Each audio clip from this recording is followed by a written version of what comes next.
Greetings everyone, and welcome to another Sol at the Movies.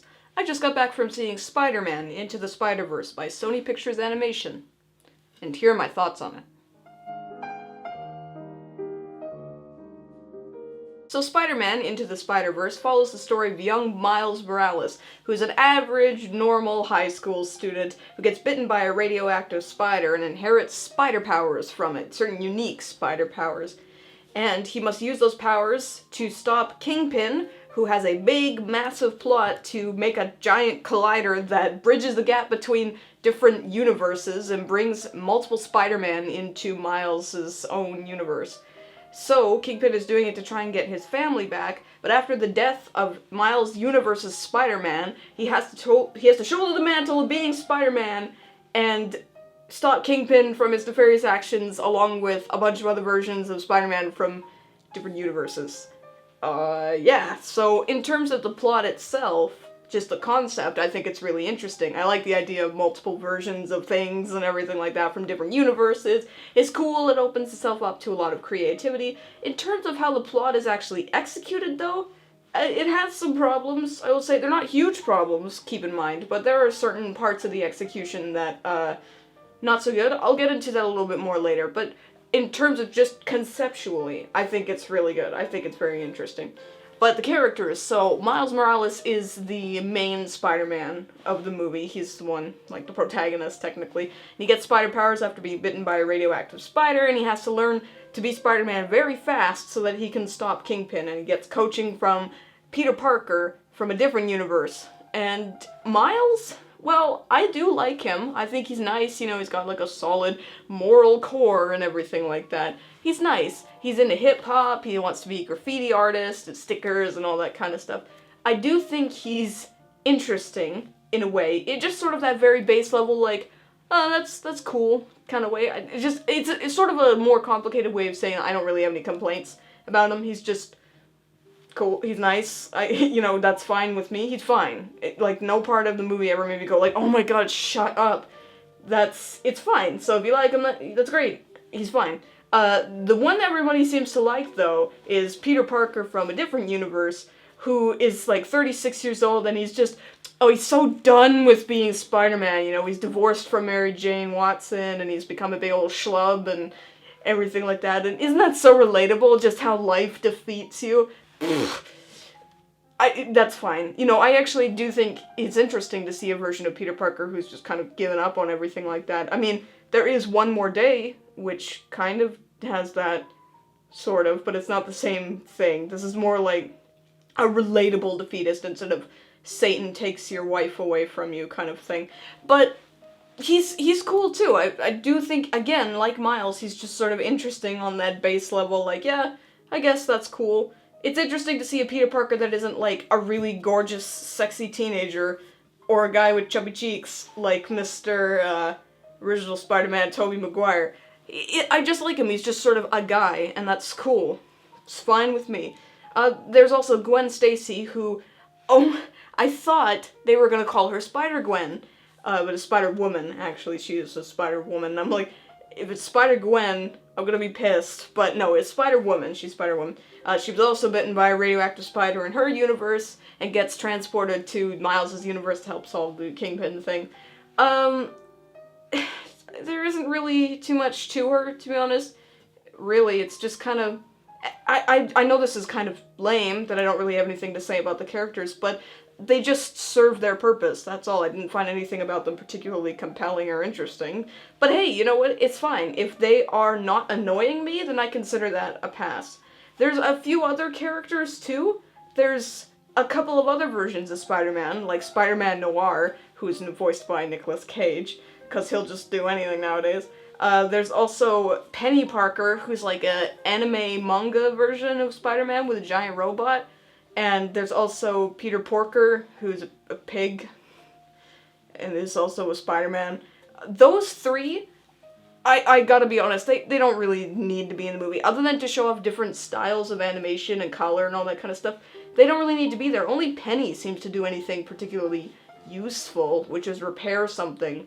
But everybody else is just kind of there, really. They don't really serve any narrative purpose, except to be like, that's funny. The black and white one is holding a Rubik's Cube. That's funny. But whatever. I'm not complaining about any of the characters. I think they're all fine. It's just those three in particular, they show up like more than halfway through the movie, and then they've only been together for less than a day, and then they're all like super buddy-buddy all of a sudden. I guess because it's like, we're all spider people, we all gotta stick together, bro. But, I don't know. It's just, that aspect of it, just those last three characters feels really rushed. It's like the first three, Miles and Peter and Gwen, all have a pretty good amount of development and chemistry and everything like that, but those last three is like, here's three more spider people for you, and it's like, okay, alright, that's fine. But again, none of them are bad. The villain is Kingpin, who is a gigantic brick wall of a man. I believe Kingpin is a mafia crime boss? I think I've got that right. I might be confusing him with someone else, but and yeah, he's trying to build like a super collider to make the multiverses come into existence, or he can bridge a gap between them so that he can get a version of his family back from a different universe. It's an interesting plan, I will say that. But he's sort of like Lex Luthor, but quieter. He just kind of stands there and is like, grr, Spider-Man, but I mean, as a villain, he's fairly intimidating, I would say, because of just how huge he is. I mean, his head is like in his chest. Like, that's how huge he is. But, as a villain, Spider-Man's villains were never the most interesting part anyway, so whatever. He's fine. He serves his purpose. Again, he just serves his purpose. There are other villains too, but to avoid spoiling them, I won't say who they are, but just keep that in mind. There's more than one villain in this movie. So what is good about this movie? Well, you know I'm gonna say it. I'm really late to the game, obviously, because I had to wait a while to watch this movie, but the animation is fucking amazing, and it's simply one of the best animations I've ever seen in terms of 3D. Like, the presentation is so unbelievably good. I know that Sony is trying to be Mr. Take his ball home and patent the animation style so that nobody else can have fun with it, but whatever, that's outside of the movie. But yes, the presentation. I feel sorry for colorblind people, because they won't be able to see just the unbelievable amount of color and detail and movement. Well, they can see movement, but just the color. The color alone is, whoever did the color grading, you know, the DI guys, you did a great job. Everybody in the production of this movie did an amazing job. Like, I couldn't even imagine how hard it was to make this movie with the amount of detail it's in, or it has, but Jesus Christ. I mean, even if you hate every other aspect of this movie, seeing it for the visuals is more than worth it. It's pretty much like sitting on a roller coaster that's going through a gigantic tunnel of light and color, but more interesting than that. So, Jesus Christ, I mean, wow, is it good. I had some concerns that the characters would be running in different frame rates. When I saw the original trailer that showed the characters, they looked like they were in different frame rates, and I'm like, that's gonna be really distracting, actually. But no, they're all in the same frame rate, except I think Peter Porker might have slightly more fluid animation, but that's just a little detail, it's not important. But, I mean, Jesus Christ, I can't even stress how good the visuals are. It's the comic book aesthetic. I love how there's this permanent overlay on the movie of those little comic dots, so that if you can see there's light effects being pointed at the screen, you can see the little dots there. It really does feel like a comic book come to life. It's with all the little accent lines and comic book little boxes with text in them, and you know, when somebody slaps somebody, little sound things come up. It's very creative. It shows a really good understanding of how comic books are. Instead of just aping the style, it inherits the style and makes something interesting out of it. So, I mean, wow. And also, the 3D. I don't normally comment on the 3D, but if it's really good, it's really good. And this movie has a lot of deep shots, stuff like large vista type shots or shots of city streets that require depth and stuff. It's really good for that. So it's just eye candy. It really is. I can think of no other movie that made me go like, whoa, as much as that one did. I would give a flashing light warning. Just for the beginning, the opening credits have a lot of flashing lights and colors, so if you're sensitive to that kind of thing, just keep that in mind. The soundtrack is also really good. I am into, you know, EDM, electronic music, and the sort of electronic and hip-hop, pop-ish kind of soundtrack is really good. The score was good, although nothing really stood out to me too much, but it was fine, it served its purpose. and everything like that. Just from a pure production and construction standpoint, everything is a perfect 10 across the board. Every single person who had their hand in making this movie look and feel the way that it is and sound deserves a fucking medal. Like, they could not have possibly been paid enough for the work that they did. So, you didn't fuck it up, Sony. We're proud of you. Just keep doing that. Just do that. Now, what's not so good about this movie? Just little things. Just keep that in mind. Just little things. This movie's pacing is odd. I wouldn't say that it's bad, but it does have certain points where it's like, it has 2 second act falling actions, so it's like, you just kind of get going with an action scene, and then it's like, oh, here's the low point, okay, got it, we're gonna go into the third act now.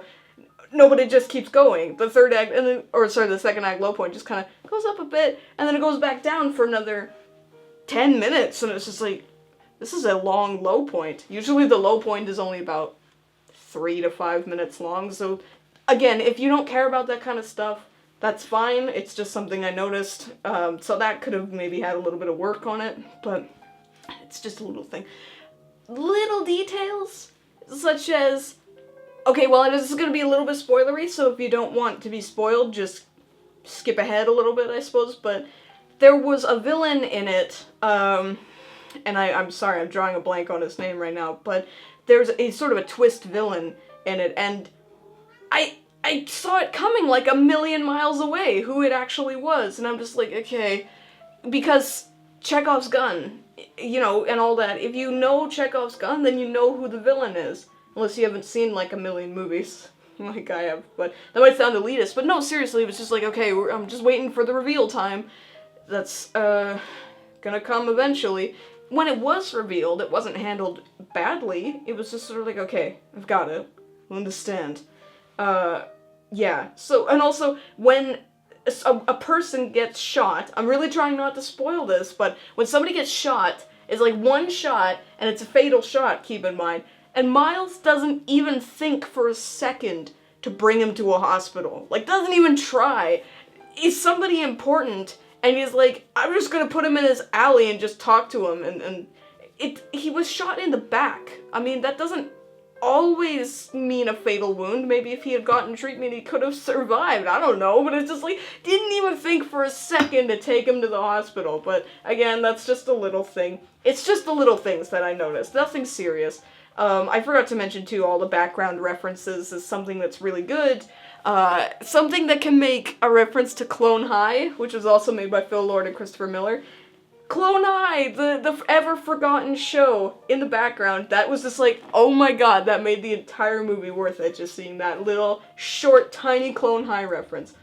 What I didn't like, though, or, well, I wouldn't say I didn't like it, but it was just confusing, is that in Miles' universe, all of the product placements are fake. So there's like Mr. Tomato Head, and I think Red X, and was it like Coca Soda and stuff like that, and I'm like, that's funny. I like that. Sony's actually showing some damn restraint for once and not loading this movie with product placements like the other Spider-Man movies that they made.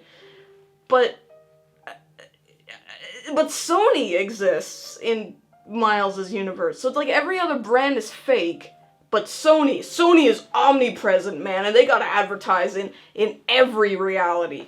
So that was kind of obnoxious, but at least it wasn't as obnoxious as The Amazing Spider-Man 2, where every single computer is a Sony Vaio, or Hotel Transylvania 2, where every phone is a Xperia phone. No, it wasn't like that, but it was just kind of like, I guess you gotta get your product placement in somewhere.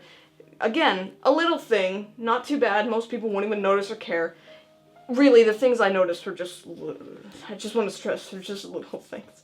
But I know this review's kind of all over the place, but it's just kind of a hard movie to talk about because the movie is kind of all over the place, but not in a bad way. It's just a lot to take in. There's so much action and color and craziness and everything that I don't think a movie like this could have ever existed at any other point in time. Just like the Lego Batman movie is DC's love letter to Batman, this is Sony's love letter to Spider-Man. As in, it doesn't tell one single Spider-Man story, but it takes elements from every Spider-Man story and makes a new one out of it. So there are little things like how Aunt May's house is actually the house that Aunt May lives in the first Spider-Man movies, the Sam Raimi ones. I'm like, that's a good touch. So not only does it take its influences from the Spider-Man movies and TV show, the original cartoon, but also manga influences, meme influences even. There are some meme references in it, like the Spider-Man memes, which weren't obnoxious either. It was just very well handled. It was like,